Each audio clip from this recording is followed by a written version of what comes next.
Bonjour et bienvenue dans le Buzz Télé Orange Télémagazine. C'est l'un des visages et l'une des voix emblématiques d'Europe 1 qui officie, je crois, depuis 34 ans et que l'on retrouve surtout tous les matins à 8h20 pour son interview politique qui vient évoquer avec nous la folle histoire de cette aventure de la radio qui a démarré en 1955. Jean-Pierre Elkabbach, bonjour. Bonjour, merci de m'accueillir. Bienvenue dans le Buzz Télé. 60 ans, ça méritait bien une célébration, on peut dire, aujourd'hui? Oui, parce que c'est 3 fois 20 ans et que le groupe Lagardère et en même temps Europe 1 ont encore un bel avenir.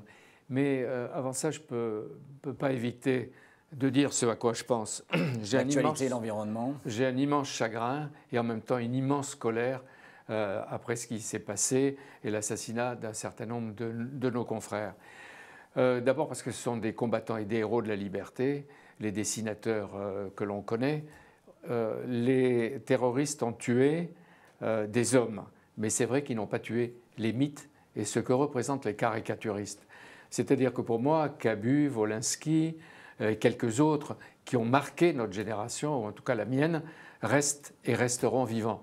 Et ils sont là à titre d'exemple. Et à travers ce qu'ils ont fait, c'est un encouragement pour nous à continuer à être insolents, impertinents, exigeants dans le travail que nous faisons, aussi bien dans nos pays que dans tous les pays, et de dénoncer le terrorisme, le dévoiement de l'islam par une bande de fous, d'abrutis, et en même temps de ceux qui sont en train de faire un grand tort à l'islam et qui tuent aussi bien des journalistes français que des journalistes tunisiens, des journalistes d'ailleurs.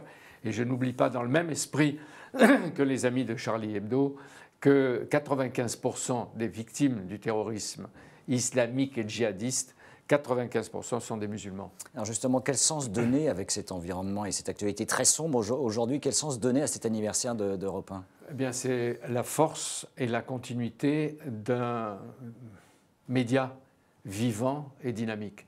Parce qu'il faut célébrer la mémoire de ceux qui ont été assassinés pour les causes qu'ils défendent, mais en même temps, il faut célébrer ceux qui, dans l'action de tous les jours, sont les défenseurs des libertés et de la vérité dans l'information.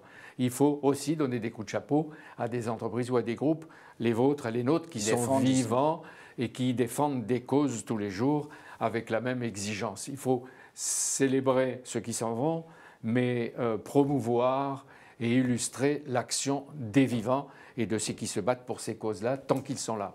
Vous parlez du groupe Lagardère, vous avez travaillé pour le capitaine d'industrie et patron de médias, de presse Jean-Luc Lagardère, qui est disparu, je crois, en 2003 déjà. Aujourd'hui, c'est avec son fils Arnaud que l'aventure se poursuit avec la radio et le groupe. Qu'est-ce qui les rapproche, selon vous, et qu'est-ce qui les sépare, d'une certaine manière? D'abord, ce qui les rapproche sont des créateurs. Ils nous ont appris, d'abord Jean-Luc Lagardère, auprès duquel j'ai travaillé, comme Arnaud. Ils apprennent l'audace, la créativité, la liberté et en même temps l'exigence. C'est ce qui contribue à faire de chacun d'entre nous des combattants, aussi des combattants de l'indépendance et de la liberté. Ils ont toujours fait confiance dans les hommes qu'ils recrutaient et avec lesquels ils travaillaient et en même temps ils ont incité en chacun de nous ou encouragé en chacun de nous les forces créatives. Et pour moi, ils ont été dans ce domaine exemplaires. Quand j'ai présidé France Télévisions pendant 3 ans, quand j'ai présidé Europe 1, j'ai toujours travaillé dans l'esprit Lagardère. L'esprit Lagardère, c'est justement d'avoir peur de rien, d'innover, de recruter les meilleurs, de les encourager, de les former et en même temps de transmettre ce que nous faisons encore aujourd'hui. Je crois que je l'ai dit tout à l'heure, 34 ans de maison, 33 ans de maison, le moment le plus important. C'est-à-dire, j'ai compté en venant que c'était un peu plus de la moitié, plus de la moitié de ma carrière professionnelle. J'avais commencé à France Inter. France Inter, Europe 1 à l'époque était un modèle à combattre, ce que nous faisions avec une nouvelle génération à l'époque à Inter, mais on regardait, on se comparait sans arrêt à Europe, et c'est toujours une fierté d'avoir eu un jour accès à Europe 1, même si j'ai commencé par la petite porte, les après-midi, après 1 an et demi à la NPE, en commençant avec des interdictions comme celle de parler de politique, etc., etc. Mais je pense que pendant ces 33 ans, j'ai fait à peu près j'ai exercé toutes les responsabilités, toutes les fonctions. J'étais rien, j'étais le chef, je suis redevenu un journaliste à son rang et à sa place, et avec la même passion, le métier. En 33 ans, ma question va être très dure, hein. Le moment le plus important qui restera gravé à jamais dans votre mémoire Europe 1? S'il y avait un seul événement? Je ne peux pas dire qu'il n'y a pas un événement. Europe 1, c'est une addition d'événements. Je peux dire que j'étais ému quand François Mitterrand a reconnu que le travail qui était fait à Europe 1, par exemple, entre 18 et 20 heures, dans l'émission Découverte, est venu y participer à un moment où il était attaqué de tous les côtés. Mais je peux dire que c'était un moment quand j'ai interrogé Arafat, Helsinki, Gorbatchev à plusieurs reprises, Mandela, Nelson Mandela, quand j'ai interrogé Schröder, Bill Clinton, Hillary Clinton, Monica Lewinsky. C'est une addition de moments et qui s'inscrivent à l'intérieur du travail d'une collectivité, parce que je ne me distingue jamais du travail d'équipe. Je suis un des éléments d'une équipe, que je la dirige ou que j'y participe à ma place. Est-ce qu'on peut dire qu'il y a eu des grandes années Europe 1? D'abord, ceux qui ont créé Europe 1, c'est-à-dire Jean Gorini, Maurice Siegel, toute cette... Ça s'appelait Europe numéro 1 d'ailleurs à l'époque. Ça s'appelait Europe numéro 1. Cette époque. Ensuite, la période deux périodes peut-être un peu sombres, 75, quand Jacques Chirac est venu à décapiter l'équipe de fondateurs. Ensuite, 81, quand pendant deux ans, on a écarté un certain nombre de journalistes, comme Alain Duhamel, etc., et qu'on a placé à différents rôles, des militants de gauche ou proches du PS, etc., jusqu'au moment où le président Mitterrand s'est rendu compte qu'il ne suffisait pas d'avoir des laquais pour faire une bonne information, qu'il va aller chercher les vrais professionnels. Qu'est-ce qui aujourd'hui différencie fondamentalement? Et puis, vous me dites quelles sont les grandes époques. La grande époque, ça a été aussi le retour de Jean-Luc Lagardère, qui avait perdu Europe 1 à un moment donné, parce que ça passait par la Sophie-Rad et donc Matignon. Public. Voilà. Ensuite, Arnaud et toutes les possibilités qu'il donne aujourd'hui avec l'équipe Denis Oliven et le rajeunissement qu'est en train de faire Fabien Amias, avec tout son équipe. Directeur d'Europe 1, on le rappelle.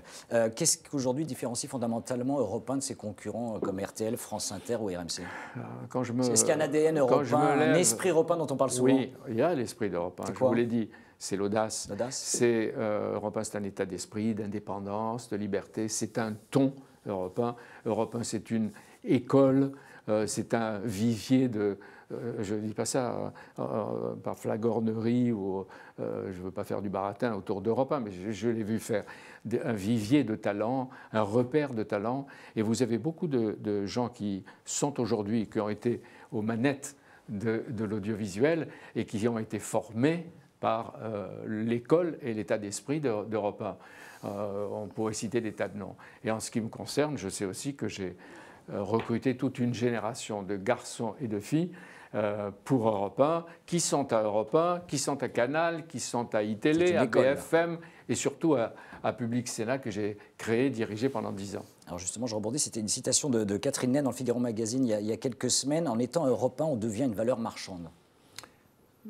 Je ne comprends pas ce langage, la marchandisation des journalistes, etc. On devient un journaliste convoité. Là, c'est certain. Et je disais, on accède aux responsabilités.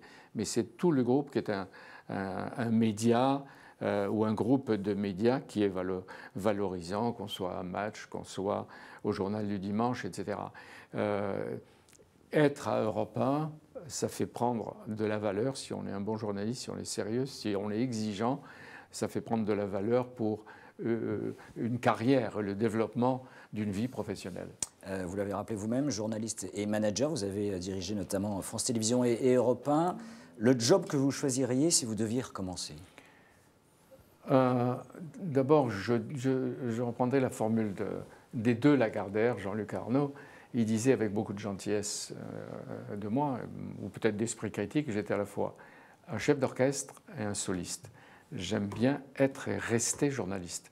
Et au passage, le travail dans ce groupe est en même temps une double leçon. Une leçon de fierté d'appartenir à telle équipe et en même temps d'humilité ou de modestie, parce qu'on peut être au sommet, puis ne plus l'être, et puis retravailler à la base. C'est la base qui m'intéresse. Mais ce que j'ai fait à Europe 1, c'est-à-dire élargir l'audience en mettant le premier des caméras de télé dans les studios, à l'origine c'était mes décisions, le développement des podcasts, la numérisation, le rapprochement des équipes de web, les rédactions web et les rédactions d'Europe 1 dans le même lieu, tout ce que j'ai fait et qui est prolongé par Denis Oliven et Fabien montre que, en réalité, pour répondre à votre question, c'est une radio qui fait de la télévision. L'endroit où on aurait le plus besoin aujourd'hui de réforme, c'est la télévision. Mais ce qui m'intéresse... C'est un message à l'adresse de qui? À l'adresse de ceux qui Du service public? Oui, du service public qui fait déjà beaucoup d'efforts, etc. Il en faudra d'autres.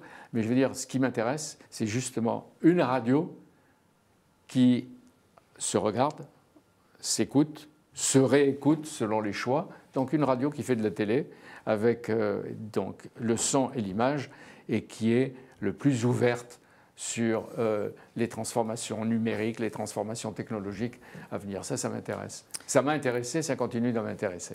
Avec la même exigence, le métier à la base. Ma dernière question, 33 ans de vie commune avec Europe, vous le rappeliez. La retraite, c'est un mot banni de votre vocabulaire? Vous êtes pressé, vous? Non. Non. En ce qui me concerne, comme disait le général de Gaulle, tant que Dieu me prête vie et la santé, je continuerai. Et puis, je voudrais dire aussi que nous sommes, là où nous sommes, les héritiers des fondateurs du groupe Lagardère. Et nous sommes en même temps les garants de l'indépendance, de l'état d'esprit, chacun à sa place, et en même temps des passeurs. Vous dites 33 ans, etc.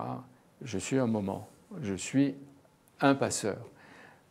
Denis Oliven est un passeur. Chacun est là pour transmettre le relais et la flamme à ceux qui arrivent et qui sont autour de nous.